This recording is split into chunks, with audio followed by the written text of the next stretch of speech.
This is Reah, and this is Just the Who of Us, where we talk about a range of topics including life events, current events, spirituality, entertainment, family relationships, as well as answering listener questions and more. Welcome to your first episode of many. Thank Welcome you. back to my listeners and my viewers. And we have Teela Hudak today with us for one of a few episodes. Today we're going to discuss burnout recovery. Um, let's start by talking a little bit about what burnout is. You are our residential burnout experts now dubbed, and I don't think I have a lot of people come on and talk about this topic. So I'm really glad to have you here and tell me a little bit about yourself.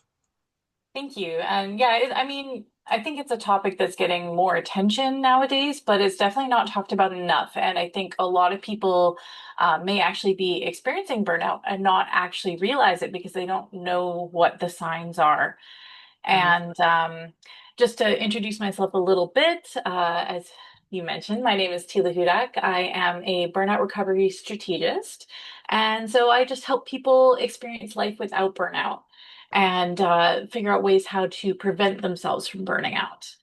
And so burnout is really that feeling of a lot of people describe it as sort of perpetual exhaustion, Mm, like the feeling of always feeling like you could use more sleep or you're always feeling run down. And this could manifest a lot of different ways for different people.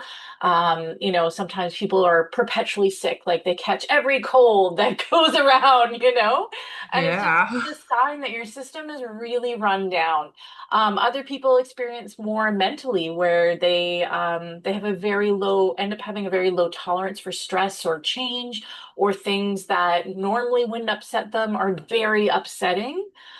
So it's just sort of that, I guess, a heightened reaction to things. Your system's really run down, your ability to cope is run down. So you can't handle those changes and those stresses that come along with life. And you're just always feeling like you're being buried, or you're feeling like you're never catching up, you're always tired. So it's something I think a lot of people struggle with, but they don't really realize, because a lot of the time the conversation is, oh, well, that's just life. That's just how life is. You just gotta buck up and get through it. And it's like, well, no. Yeah. You don't have, I mean, you do have to get through it, but you don't have to live your life that way. Life doesn't have to feel like that, Yeah. right? And if it is feeling like that, it's a sign that something needs to shift, Yeah. right? So I think it's an important, it's about quality of life, right? It's not enough to just be here. You want to be enjoying it, right? Life is too Yeah. short to not enjoy it. Absolutely. Yeah. Tell me a little bit about your experience that kind of led you to, you know what? I feel like there are more people who could use to feel or understand how to navigate this feeling that I have myself felt and learn how to navigate through it. Yeah, absolutely. So my history is in frontline social services. For anyone who doesn't know, that means supporting people who might be struggling with mental health, they might be struggling with substance misuse, or they might be struggling with being underhoused or homeless.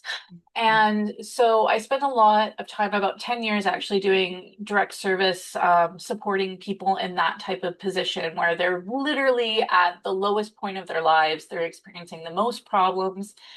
And there was a conversation that we're having, like, you're not happy in your life here. How do we fix that? How do we get you from where you are to where you want to be? And when you're doing that kind of work, it is very there's no there's no half commitment. You're Yeah. committed Yeah. or you don't show up, right? Because people need you to be there, right? Right. Right. So it's very it's very emotionally demanding. And they're in a place where they're also experiencing burnout from their life, right? It's manifesting in all these different ways. And so my path to this work was kind of twofold. It was sort of helping those clients um, discover how to change their life. And then it was also, well, I guess, three-pronged because it was helping myself Right. sort of to refill my own cup, so to speak, and then also helping my coworkers because burnout is a very common topic. And I mean, this is also a common topic for nurses or anyone who's doing that sort of intense kind of work, because it takes a lot out of you, right? And Yeah. how do you keep that from completely depleting you, right? Yeah. And over the years, I sort of developed some strategies and I developed a plan for myself. And, I saw a lot of my coworkers struggling and they're like, man, you've been doing this a long time. Like, I don't understand how you're still so, you're still so peppy and you still show up and you still give 100% when you're here. And I just don't know how you keep doing that. Yeah. And, I think the conversation, I mean, you hear a lot more talk about burnout and burnout recovery now, particularly in the industry than you did, say, 15 years ago when I first started. When I first started about 15 years ago, there was some conversations about self-care, but it was not super helpful. At that time, 15 years ago, like they were like, oh yeah, self-care, go for a run, take a bath, you know? And you're just like, okay, that's not really solving my problem, you know? So I started, sort of figuring it out on my own. And I was thinking about like our last conversation when you sort of had asked me about what got me into this. I thought a little bit more about that.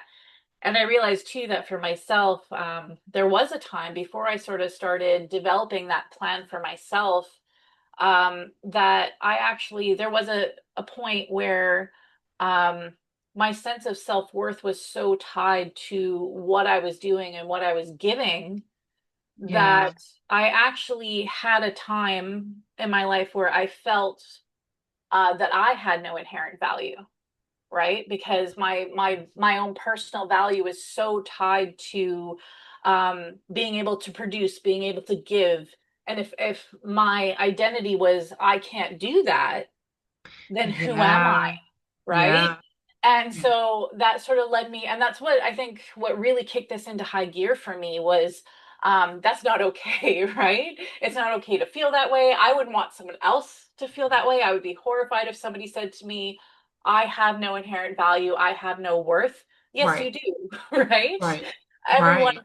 does, you Yeah. know? Um, so yeah, so that's sort of over the last 15 years, that's sort of the journey that's brought me here. And in the last 5 years particularly, I've found I've just been supporting um a lot more people in a lot of different ways. And I realize that I'm like, as things are stressful and things are intense in the world we live in, that more and more people need this. And it's important. So Yes. I want to kind of shift gears a little bit, and this hmm, is, we've been talking kind of generally about burnout, and sometimes for different reasons, whether we just have too much on our plates, we are trying to do too many things because we have a lot of demands on top of, for some people, the holiday season brings more demands in terms of events and travel and expectations and depending on what family holidays you sell. tension. Yeah, yeah. Like what you celebrate, what you don't, what society is doing at the time, and maybe you don't celebrate certain holidays and society expects you still to be a part of certain things, or maybe you do celebrate certain holidays, and so now these fun times are filled with more expectations and you're just kind of like overloaded a little bit. um because we think of burnout in terms of, I think people generally think burnout and we think, oh, career. Yes, Oh, I'm burnt out in my job, but yes. sometimes we can become burnt out by putting too much of ourselves out for everyone else. And this is really where you mentioned self-care, and self-care is really important. to avoiding or catering to that burnout that you're feeling. Yeah. What can you do you want to elaborate on that a little bit or Yeah, kind of provide a little absolutely. insight? Absolutely. Yeah, I appreciate you mentioning that because I think you're right. When people talk about burnout, they talk a lot about careers and jobs. But there is a whole part of that connected to relationships and not just romantic relationships, but any kind of Yeah. relationship you have in your life. Yeah. Um, they can be equally as demanding and draining, Yes. depending on the dynamics that are happening, right? So yeah, so I think and honestly, part of the relationships you maintain are part of a recovery strategy or a prevention strategy and how you Yeah. maintain those relationships. Definitely, I think during the holiday season, people do experience a lot more, as you're right, by putting themselves out there. Um, one of the biggest things that I help people with developing their own plan is learning where to set those boundaries for themselves because everyone's different. Everyone is different. Some Yeah. people are recharged by interacting with others, and some people Yeah. are drained by interacting with others, right? So you really need to develop something that works for you and knowing your own limitations and knowing what recharges you, what takes your energy away, and figuring out a plan to balance that and how to recharge when you are feeling a little bit more drained. And once again, that's going to be different for everybody. And that's sort of part of Yeah. the work is figuring that out. That is my biggest piece of advice. I know it's got a little bit vague, but having a really good understanding of yourself and what, even if you sit down and make a list of like, okay, I find these things really energizing. I find these things really draining. And if you can rate them on a scale of like 1 to 10 for how draining they are, one being not draining at all, 10 being, oh my God, that's so much energy. Then you can start to understand where you need to start setting your boundaries, right? Yeah.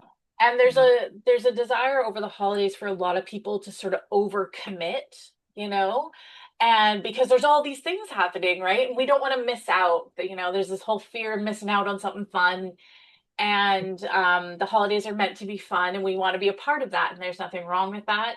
But do you need to do every single thing? And the answer is no, you don't. Right? And it's also, I don't know if it's humanly possible for everybody to do every single thing. Yeah. Um, so yeah, so setting those boundaries and choosing um, what you're going to do, planning rest times or recharge times for when you have an event that you must commit to, like perhaps you have a family function and maybe there's some tension in your family, or maybe you don't get along with a particular extended family member, but you have to see them anyway because that's not really optional in the situation.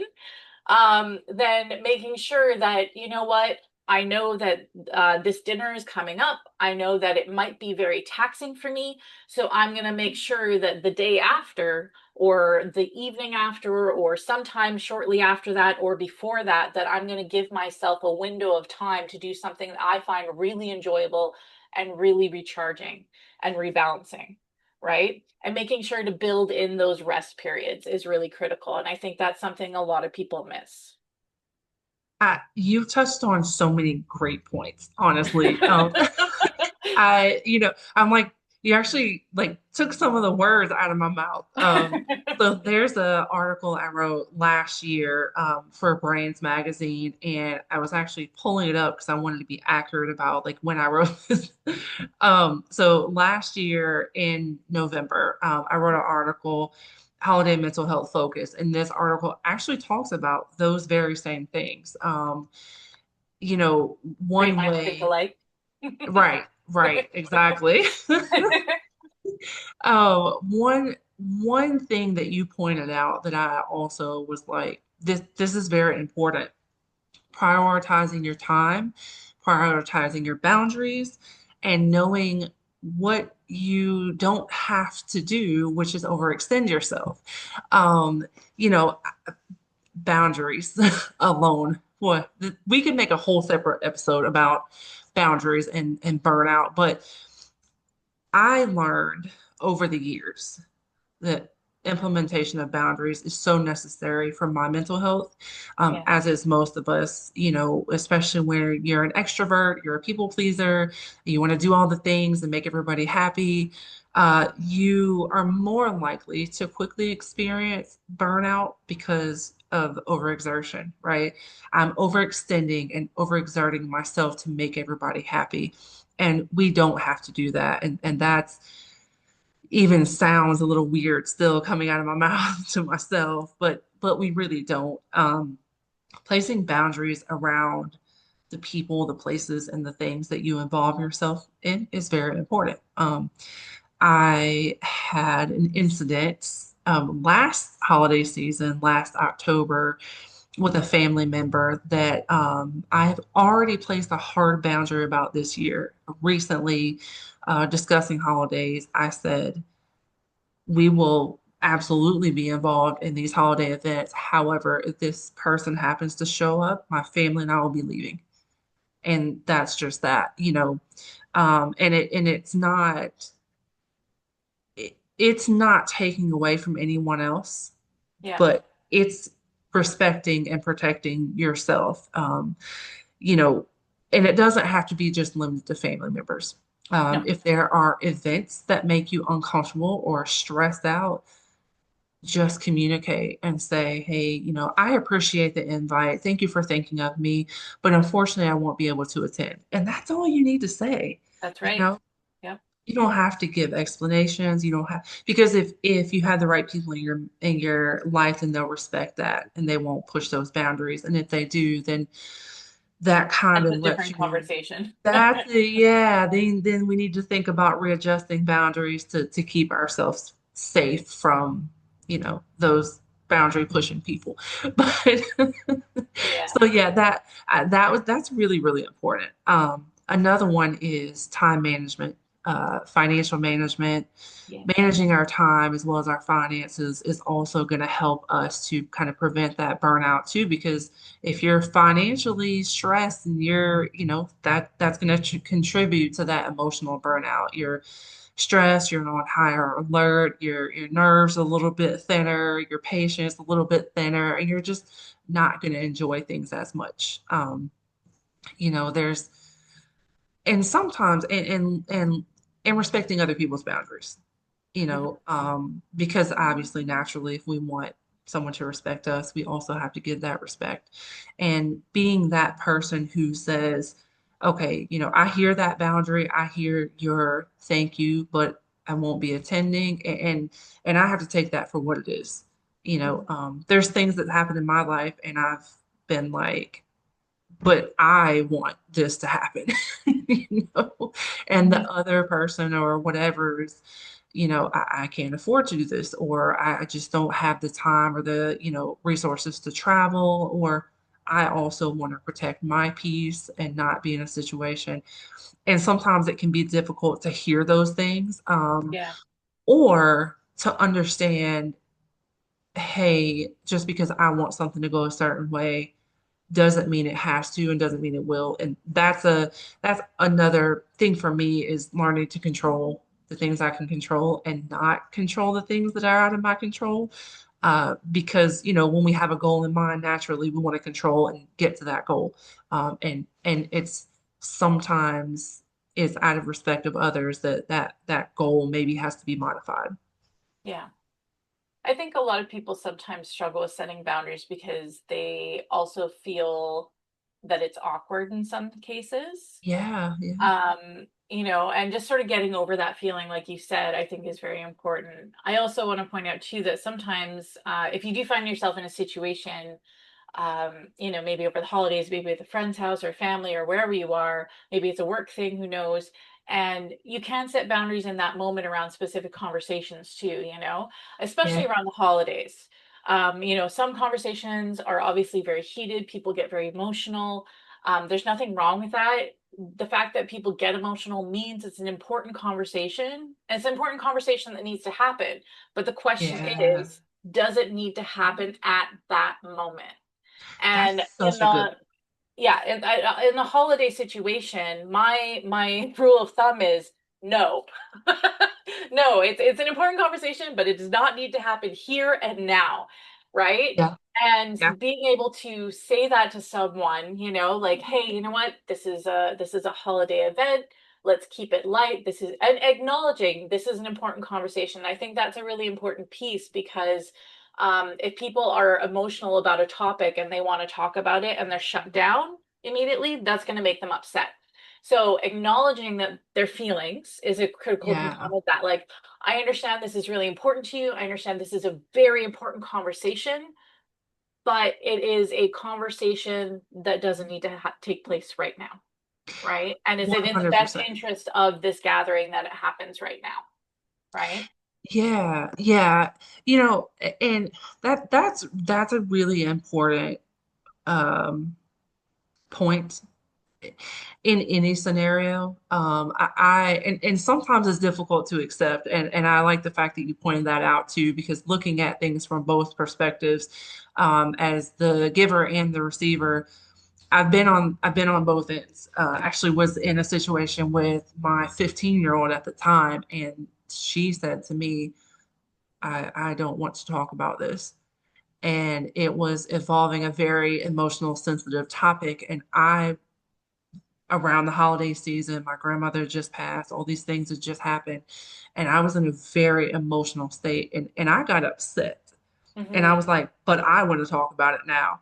And then once I had time to reflect, I was like, oh, that was very wrong of me. Like, we do have to respect other people's boundaries. And just because we want to act or interact or conversate on something right in the moment doesn't mean that it's appropriate to do so. Yeah. Um, I yeah. think sometimes softening that too, if somebody is having a hard time letting it go, you can always say something like, you know what, I'd love to talk about this. Can we talk about it tomorrow? Can we talk about Yeah. it next week? Like set an expectation for when the conversation will happen. Because That's true. sometimes Yeah. people will also feel that they're just getting brushed off and you're not actually going to talk about it with them. And Right. that can be upsetting, right? Yeah. So if you're getting a lot of pushback, you can always say something to the effect, or if you're on the flip side of that, if you're the person getting upset and you say, "No, I really do want to talk about this," that's something you can do. You can be like, "You know what? I understand I'm hearing what you're saying. Can we talk about it at this time?" And whatever time that is, whatever works, right? Yeah. Because it Yeah. opens the door, right? Right. And it Yeah. gives a chance. And I mean, on the flip side of that, somebody might say, "No, not right now," or "I'm not in a place for it," and that's fine. But at least Yeah. it's providing the opportunity for the conversation to happen at some point. And there's also a good chance that as emotions cool, there may not be that pressing need to talk about it later, but at least you're setting it Right. up that you're not shutting the door entirely. Right. You're just saying, not this moment. Yeah, because I think especially when we're in very emotional states, we don't want to feel kind of dismissed. Yeah. But like you said, sometimes it is more appropriate to table it or maybe even dismiss it if you know the person is not um, going to be effective at communicating and having that conversation. That's really important too. If one person effectively communicates and the other one struggles with doing so, sometimes tabling the conversation is better as well. And also, like you said, letting your emotions cool, because in the moment, for my personal experience, my emotions were not cool. They didn't become cool for a few months after, taking in a lot of trauma and things like that. No, it's And very kind natural. of, yeah, and with respect to that too, trauma can play a large portion in, Absolutely. or a large factor in burnout and how we handle that burnout. And all these things are kind of why it is beneficial to work with a burnout recovery specialist, so that we are not handling things like this on our own. And there are avenues of support. There's therapy, there are community programs, and then you also have coaches and specialists to provide support as well. And I just wanted to, point that out to give people kind of options, because Yeah, absolutely. sometimes things like, well, therapy can feel so intense, and we need, okay, well, I need help with this. What are my other options? And then, that's where you Yeah. come into play. Well, it's also about what people are open to, right? Yes. If you're Yeah. not open to therapy, if that's not something you're willing to tackle at that moment, it doesn't matter. Like, it's not going to be effective. It's not going to work for you if you're not open to the process, Exactly. right? Exactly. Yeah. So, like having a plan and figuring out what your plan is. Maybe your plan does involve therapy at some point, but maybe it doesn't, right? It's sort of about like the start to burnout recovery is really meeting yourself where you're at, right? Not where you think you should be, but where you are. Yeah. Yeah, absolutely. Um, Tell us a little bit about how can I acknowledge I'm experiencing burnout. What are some things that I can kind of pay attention to, um, or bring to attention, that okay, I may be experiencing burnout, and I may need some assistance navigating this. So I think for most people, because most people, let's be honest, and our society doesn't really encourage and necessarily help people to do this a lot. So a lot of people are not as introspective. Yeah. They're not paying attention as much to their emotional state. They just kind of are there. They tend to be a little bit more reactive, and we're all like that a little bit. I think it's just our society, how we're raised, right? So I think for most people, the average person, I think the easiest thing to sort of point the way is to think about how your body feels. How are Mm, you feeling in your body? How are you feeling when you get up in the morning? How do you feel after you eat or after the end of your workday? Like if at the end of your workday you were like, "Oh my God, I am so exhausted, I could take a nap." yeah. That might be that's probably a sign that you're feeling a little burnt out. Like I said before, if you're getting sick a lot, if you're catching every single cold that happens to sneeze a block away, yeah, you know what? You're probably Right. run down. So yeah, so it's sort of just starting with that, paying attention to how your body feels, because emotionally, if you're introspective and you have a good sense of where you are emotionally, then paying attention to how you emotionally respond to things is also a good factor. But not everyone is aware of their of their emotional regulation as much. Yeah, So that's it true. sort of once again it depends on where you're at. This is why what I do is so individualized, because there's no, in my opinion, there's no real solid blanket advice that applies to everyone, Right. because contrary to what some people say, and I don't mean this in an ironic way, we actually are unique. All of us are unique. We come with all different experiences. We Yeah. are unique snowflakes, right? um, but because we all come with a different history, a different cultural background, different upbringing, different Yeah. experiences, different trauma. So not everything is going to work for everyone, and nor should it. Um, but yeah, I think for most people, the broad strokes I think would be just paying attention to how are you feeling in your body? How do you feel at the start of each day, at the end of each day, throughout the day? Um, and if it helps, journal your energy dips. If you Mhm. find your energy is dipping multiple times a day, like just log for a week, set a random alarm on your phone. There's apps you can do that with that'll just give you a little push prompt. Okay, how am I feeling today? Well, I'm feeling like this, right? And then just review it after a few days, you know? That's Um, really good advice. Yeah. yeah, because then you get a sense of like, because I don't know about you or I don't know about anybody else, but sometimes, especially when I'm stressed, I will think in the moment, I'll be like, oh, yeah, no, I'm fine. I'm good. Right. I'm good. Like if I try and think about like the last like week or something, if I've just been through something stressful, and even though I know it's stressful, if I like, oh, yeah, no, I handled that fine. No, we're good. It's It's all fine. I'm good. fine. Everything's Yeah, fine. everything's fine. Right. So it helps to actually have that in the moment. Like, how do I feel in this moment? And then look back at that to determine um, what things are actually looking like. And then, yeah, if you notice, like for me, myself, when I'm feeling very stressed, I carry the tension in my shoulders. So Mm, I know that if my shoulders are very tense, I know that I have some work to do because I'm yeah. feeling pressure if my shoulders are tense. So understanding where you carry tension in your body can also be helpful. And that's just a little bit of self-reflection too, right? You know, but I appreciate you pointing out the kind of physical tells. For anybody who watches my podcast on video, I know that there's times where you'll notice like I have facial tics. Um, and like when I feel myself, like my face is like always jumping and like doing all these things, I'm really stressed out at the time. I was really stressed out one day, and my husband was in here in my office with me, and he's like, "Are you on drugs? Like, why? What is happening? Your like face is just like jumping around constantly." And I'm like, "Sorry, I'm just really stressed in this moment. I had like this tight deadline that he was in here helping me with, and all these things."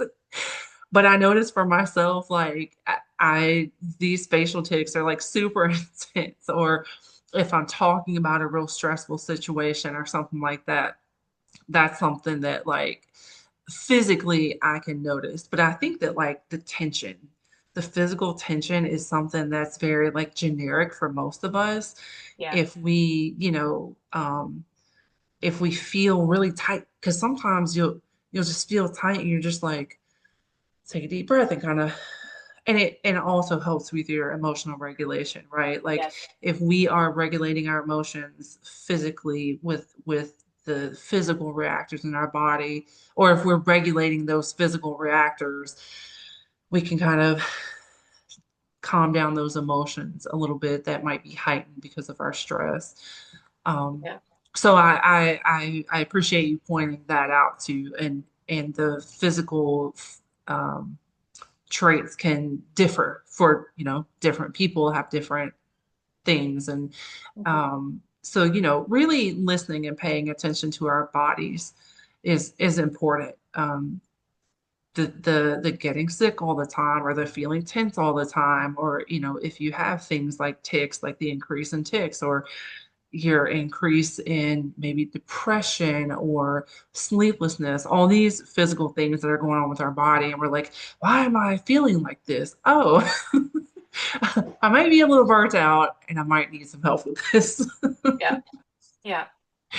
One, just because you mentioned breathing and using that for emotional regulation, I think that's such a great point because it does, how we hold our bodies does make a huge difference to how, I mean, it's never going to like make all of our emotions go away, but Right, it'll right. make our emotions feel more manageable. And just one tip that I just wanted to give to your listeners, for anyone who doesn't know, is box breathing is like really fabulous. Yeah. Anyone who doesn't know what box breathing is, just because I don't want to make any assumptions for any of your listeners, but that is basically just where you do rounds of breathing.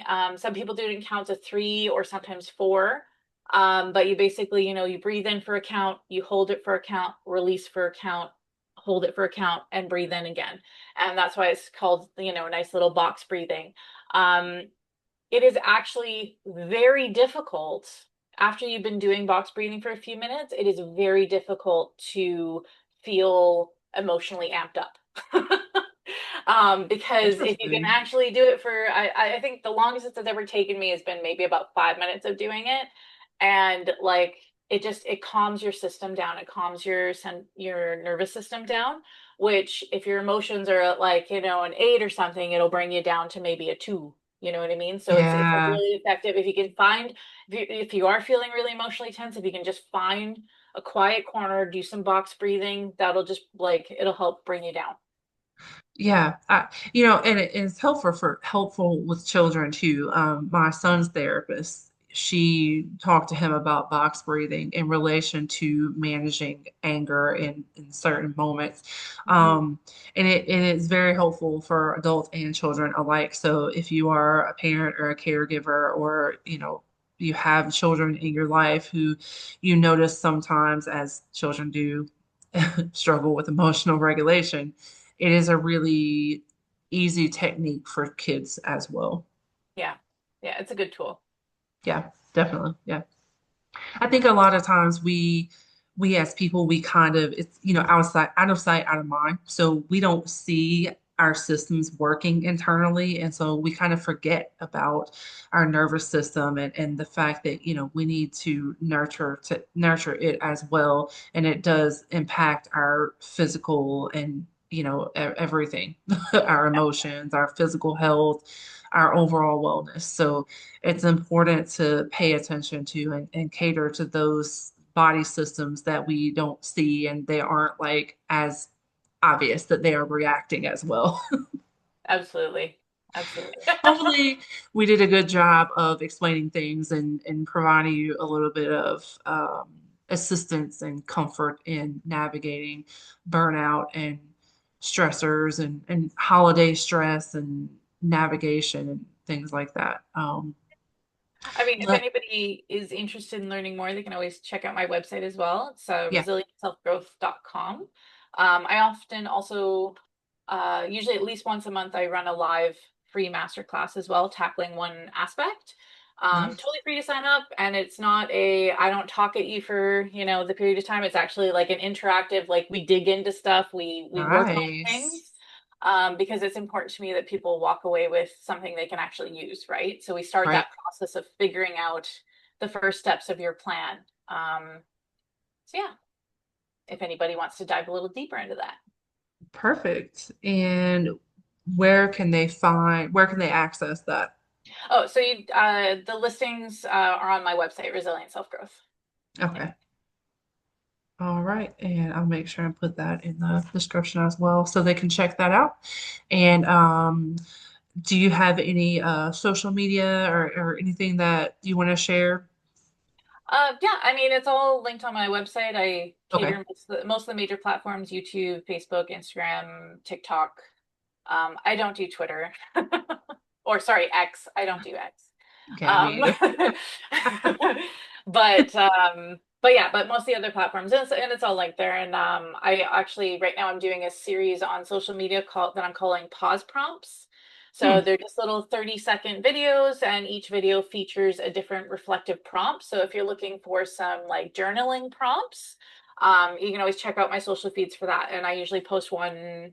I'm not posting every day right now, but it's like I think every other day at the moment. But I'm sort of building up, so there's going to be more of those coming. Nice. Okay. Perfect.